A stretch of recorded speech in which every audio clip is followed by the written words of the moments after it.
Imagine trying to build a massive 900-year-old complex.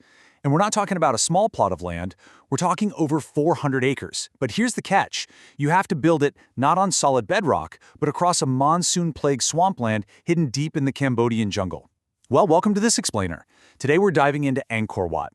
It is literally the largest religious monument in the world by land area, and honestly, the scale of ambition behind it pushed the absolute limits of medieval engineering.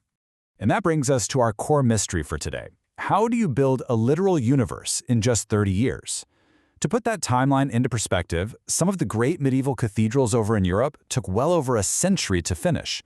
But King Suryavarman II, he kicked off the construction of this sprawling monument in the early 12th century and got the whole thing done in just 3 decades. And he didn't just want a temple, he wanted a personal mausoleum that was an exact physical replica of the cosmos. To really understand how wild that 30-year turnaround is, you have to wrap your head around this number. The complex was built using anywhere from 5 to 10 million sandstone blocks. And these were not little pebbles, you guys.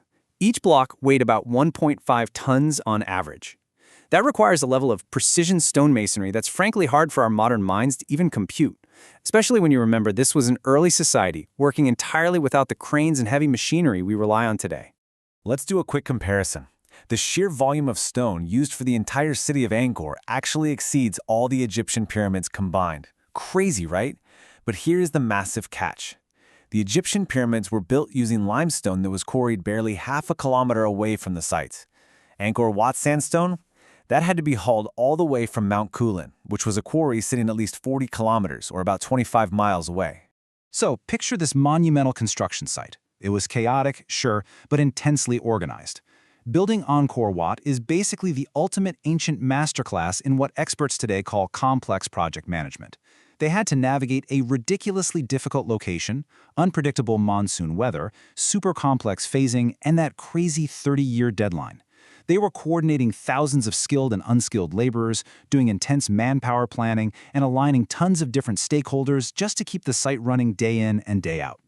Section 1. Replicating the universe, Hindu cosmology in stone. Alright, so we know the scale was massive, but let's look at how this fits into the broader vision of the Khmer Empire, because they weren't just putting up walls, they were literally replicating the Hindu universe in stone. To really get Angkor Wat, we need a quick primer on Hindu cosmology. You see, the kings of the Khmer Empire never just threw their city layouts together randomly. The whole complex is an earthly model of the cosmic world, centered specifically around Mount Meru. In Hindu mythology, Mount Meru is the absolute physical and spiritual nexus of reality. It's a mythical 5-peaked mountain sitting at the very center of the universe, acting as the home of the gods. So walking through Angkor Wat is designed to be a literal journey through the cosmos. When you look at the architectural blueprint, you see this succession of concentric, elevated galleries. Those are designed to perfectly represent the mountain ranges surrounding Mount Meru.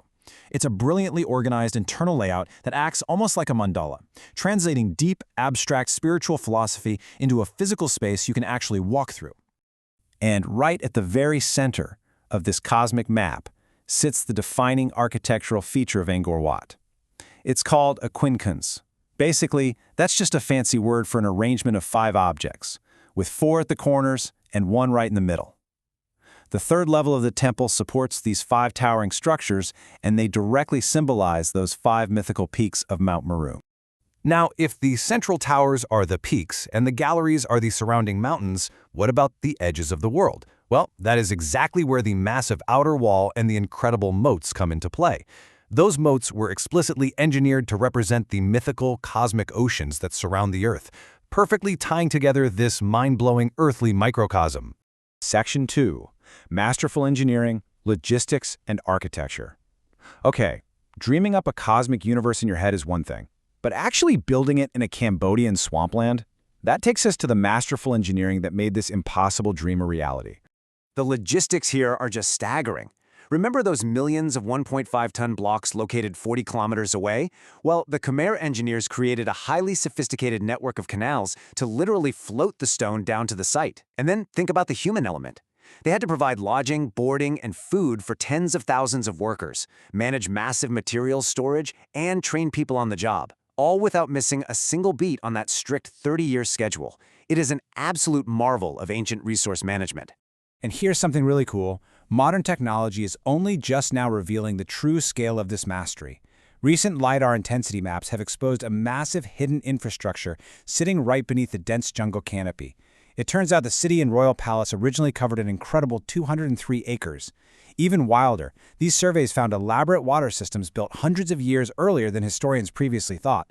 This society was just so far ahead of its time. Let's actually talk a bit more about that water, specifically the Great Moat.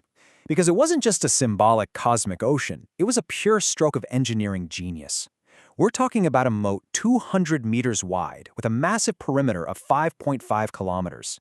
Built on sandy ground, this incredibly heavy stone temple desperately needed stabilization. So they used a substance called laterite to support the structure beneath the sandstone, and the continuous presence of water in the moat kept the sandy ground beneath from shifting. That water literally saved the temple from being totally swallowed by the jungle over the centuries. Now here is a really fascinating detail. Unlike most Khmer temples which face east, Angkor Wat is uniquely oriented to the west. Its main tower aligns perfectly with the morning sun on the spring equinox. So why the west? Well, it's traditionally associated with the Hindu god Vishnu, who the temple was dedicated to. But it's also associated with the land of the dead. Rituals here actually proceed in a counterclockwise direction, known as prasavyaya. That's the reverse of the normal order and is exactly what you'd see in Brahmanic funeral services. This whole setup strongly suggests King Suryavarman II built it as his very own funerary temple.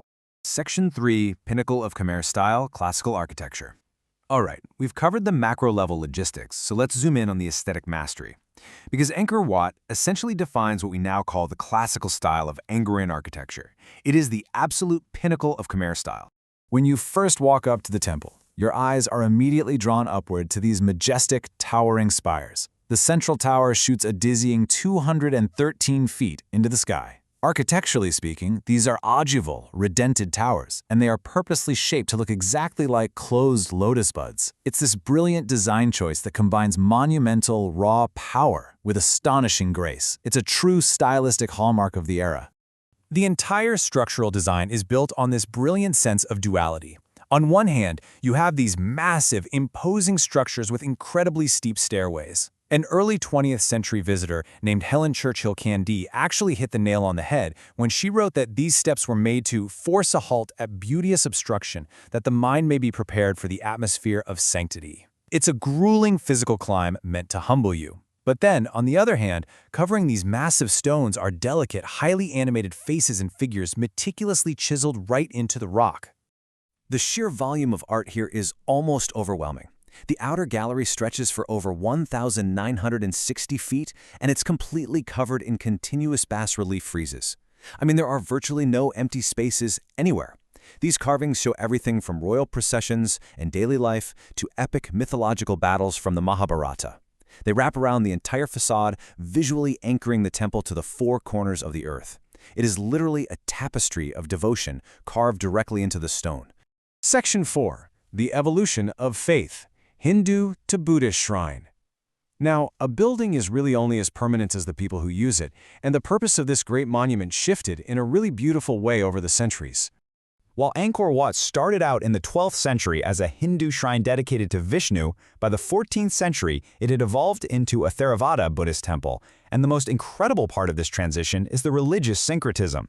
The incoming Buddhist craftsmen didn't go in and destroy the original Hindu artwork, not at all. They just seamlessly added their own statues of the Buddha and new stories right into the existing, intricate tapestry of the temple.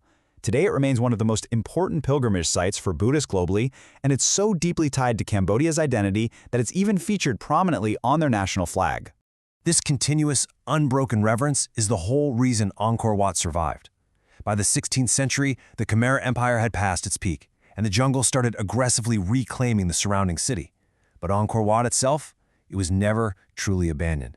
It became what's known as a ghost temple. Because Buddhist monks continued to live there and maintain it, it didn't just crumble into total ruin like so many other ancient sites. It stood quietly, reverently cared for, just waiting to be shared with the wider world once again. Which leaves us with a pretty profound final question. What drives humanity to literally carve a permanent universe out of an unforgiving jungle?